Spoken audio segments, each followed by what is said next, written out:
And the Los Angeles Lakers, fueled by 29 points from LeBron James, beat the Houston Rockets 112-108 in an overtime thriller to take a 3-0 stranglehold in their NBA playoff series. James, the 41-year-old superstar playing in his 19th postseason, came up with a steal and a game three-pointer with 13.6 seconds left in regulation on Friday. And the US Senate will vote as soon as next week on a Democratic-led effort to prevent President Donald Trump from launching an attack on Cuba, Senate aides said on Friday.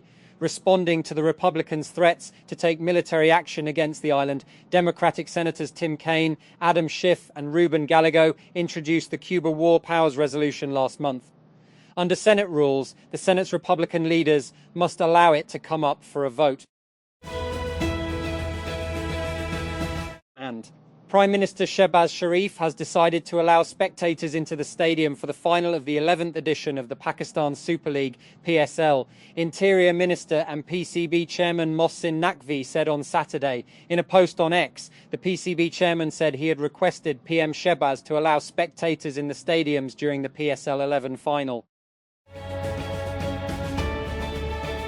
That, an early flood warning system designed to save the lives of thousands of people in the Everest region, may no longer be working, Nepalese officials have admitted to the BBC after it was allowed to fall into a state of disrepair. The disclosure came after villagers in the local Sherpa communities told the BBC no inspection of the UN-supported project had been carried out for many years after the dangerous Imjar glacial lake was last drained in 2016.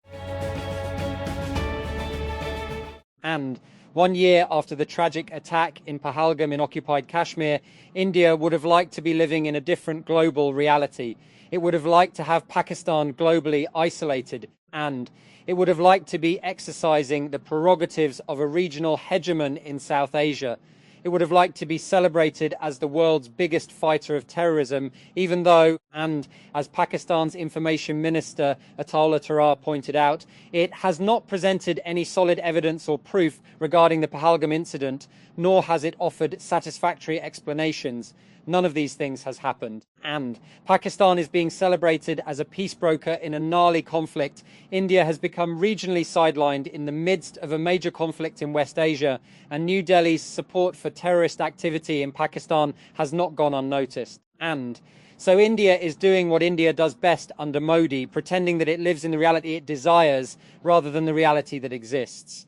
Speaking on April 22nd, 2026, the anniversary of the attack, and BJP leaders spoke as if Operation Sindoor, launched without providing proof of an alleged Pakistan connection, was the best decision in India's history. And Indian Defence Minister Rajnath Singh came out with the sort of bluster typical of Indian foreign policy. He said, "If you look at the history of India to date, India has not attacked any country in the world from its own side. But the one who is powerful does not attack anyone. But if a neighbour tries to create trouble, then ... all neighbours are fine, only one is troublesome." He also insisted the Indian military had, because of Operation Sindoor, and become stronger than before. As in the case of allegations linking Pakistan to Pahalgam, he provided no proof. And Peshawar, Khyber Pakhtunkhwa Chief Minister Mohammad Sohail Afridi on Friday warned of reassessing the provincial government's current approach and discontinuing cooperation with the federal government over delay in hearing of cases of PTI founder Imran Khan. If such trends persist, our provincial government may consider discontinuing the option of a boycott. The Chief Minister told a cabinet meeting.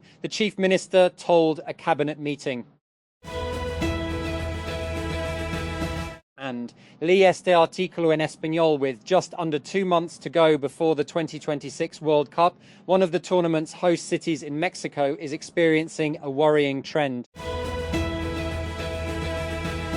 And it is common knowledge among Ukrainian soldiers that anyone joining the military will, sooner or later, become a cat person. Felines are found in the most unlikely places on the front lines. In trenches, at checkpoints, in destroyed homes and at medical stabilization points, they are always looking for some warmth and a bit of food in exchange for cuddles and morale boosts. That Pronto, an Indian instant house help startup, is finalizing a funding round led by tech investor Lashi Groom that would value the fast-growing company at about $200 million after investment, TechCrunch has learned. That the deal is expected to bring in about $20 million in fresh capital and would mark a sharp jump from the $100 million valuation at which the company raised $25 million in a Series B round led by Epic Capital in early March, doubling its valuation in a matter of weeks. Two people familiar with the matter.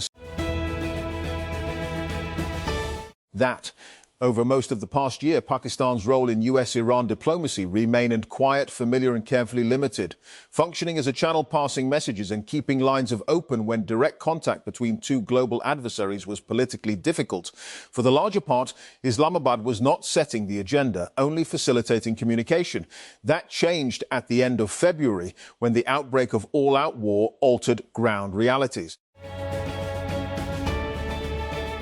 And there are roads that are inconvenient, and then there is University Road, a legendary stretch of mostly dirt, rocks and some tarmac that seems determined to test not just one's patience, but endurance, judgment and at times even sanity. A recent journey along this arterial route left me with the unmistakable impression of having entered a war-ravaged landscape where the casualties are not counted in numbers but in hours lost, nerves frayed and routines disrupted. And the United States is discussing currency swap lines with other countries, including Gulf and Asian partners, Treasury Secretary Scott Bessent said on Friday, after a number of allies sought help in dealing with fallout from the Iran war. Bessent has not identified the countries making such requests, but he said the swap lines would be helpful to both the US and other nations. And OpenAI CEO Sam Altman has apologized over his company's failure to warn authorities about the concerning online activities of a teen who went on to commit one of Canada's worst mass shooting. Jess Van Rootselaar, 18, went on a shooting spree in Tumbler Ridge, British Columbia on February 10, killing 8 people. And United States envoys Steve Witkoff and Jared Kushner will travel to Pakistan on Saturday for talks with Iran.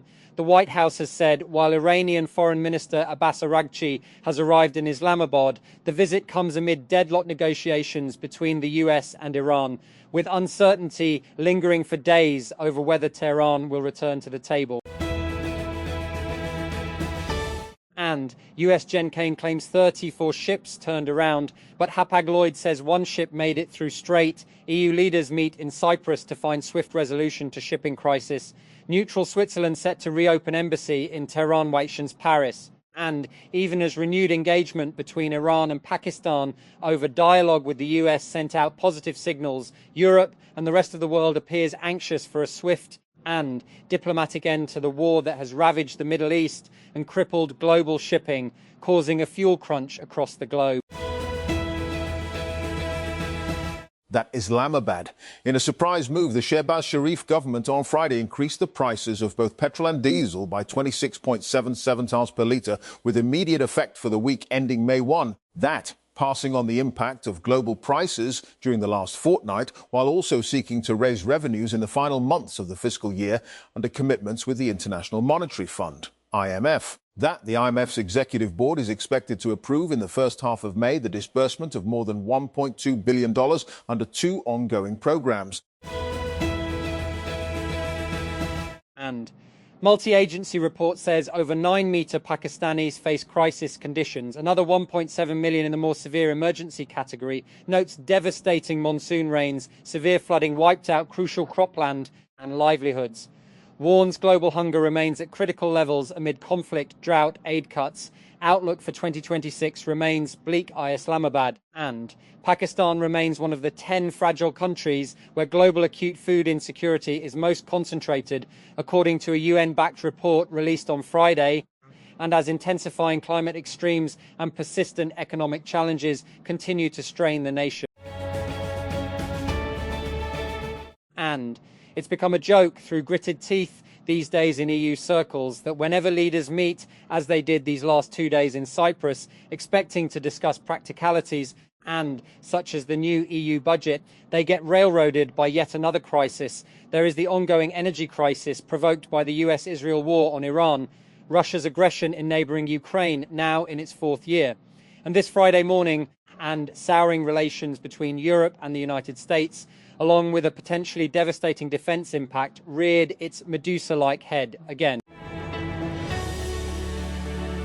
And the recent surge in fuel prices due to the war in Iran has spurred demand for electric vehicles around the world, and Chinese car makers are making the most of the opportunity. China is the world's top producer of EVs, and while its manufacturers remain largely shut out of the major car market of the United States, they are benefiting from an uptick in interest and orders via dealerships across Asia and elsewhere.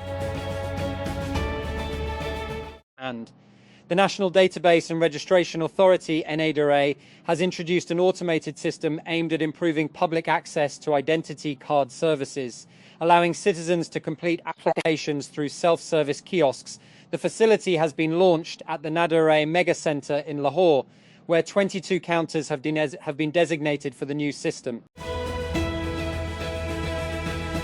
And the Lahore Development Authority, LDA, has introduced a new policy aimed at providing relief to property owners in cases related to access area penalties.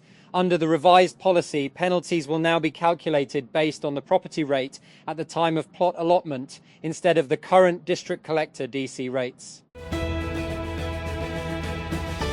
And Punjab's provincial cabinet has approved a significant increase in the cost of obtaining a domicile certificate, raising the fee by 175% as part of a broader move toward a fully digital and paperless system. Under the revised structure, the total fee has increased from Rs 200 to 550, including 200 as the base fee, Rs 300 for the e-affidavit, and Rs 50 as a service charge.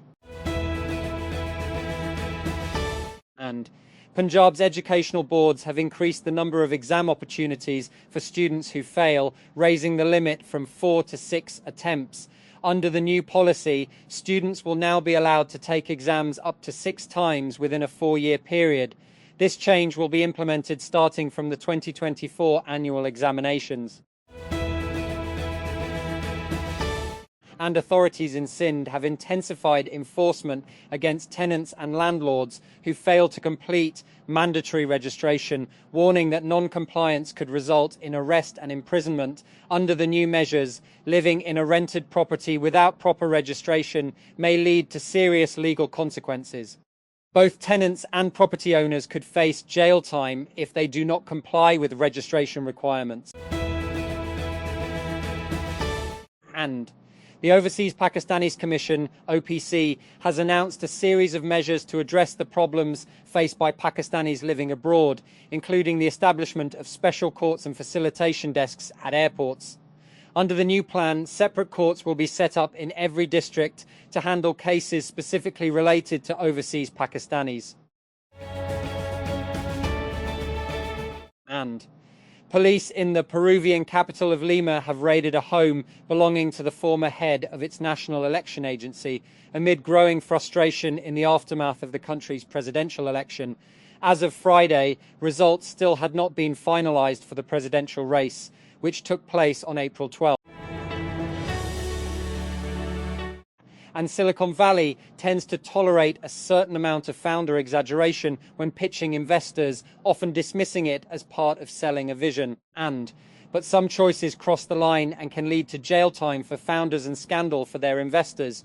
A case in point is Joseph Sandberg, whose once high-flying fintech startup Aspiration Partners was backed by a roster of tech celebrities, including former Microsoft CEO and current Clippers owner Steve Ballmer. In August 2025, Sandberg pleaded guilty to 2 counts of wire fraud and defrauding multiple investors and lenders, the US Department of Justice said in a press release. Each count carries a maximum sentence of 20 years in prison. The foreign ministers of Pakistan and 7 other Muslim-majority countries on Thursday issued a joint statement rejecting any attempts to alter the historic and legal status quo in Jerusalem and its Islamic and Christian holy sites. The ministers condemned what they described as repeated violations of the status quo at the city's holy sites by Israeli authorities. They specifically criticized continued incursions by Israeli settlers and extremist ministers into Al-Aqsa Mosque, Al-Haram al-Sharif, carried out under Israeli police protection, as well as the raising of the Israeli flag within its courtyards. And a court in Kosovo has sentenced 2 Kosovo Serbs to life imprisonment and another to a 30-year jail term for taking part in what it described as a terrorist attack in September 2023. The men were found guilty of violating Kosovo's constitutional order and inciting terrorist activities. Prosecutors have charged 45 people in total, but they believe most of them are in Serbia and unlikely to be handed over. And Sam Altman, the head of OpenAI, has formally apologized to the community of Tumbler Ridge, BC, after a mass shooting in February. And he admitted his company did not alert authorities to the shooter's disturbing online conversations with its AI chatbot, even after staff flagged the account internally. And I am deeply sorry that we did not alert law enforcement to the account that was banned in June. Altman wrote in a letter dated April 23 and addressed to the community of Tumbler Ridge. While I know words can never be enough, and I believe an apology is necessary to recognize the harm and irreversible loss your community has suffered,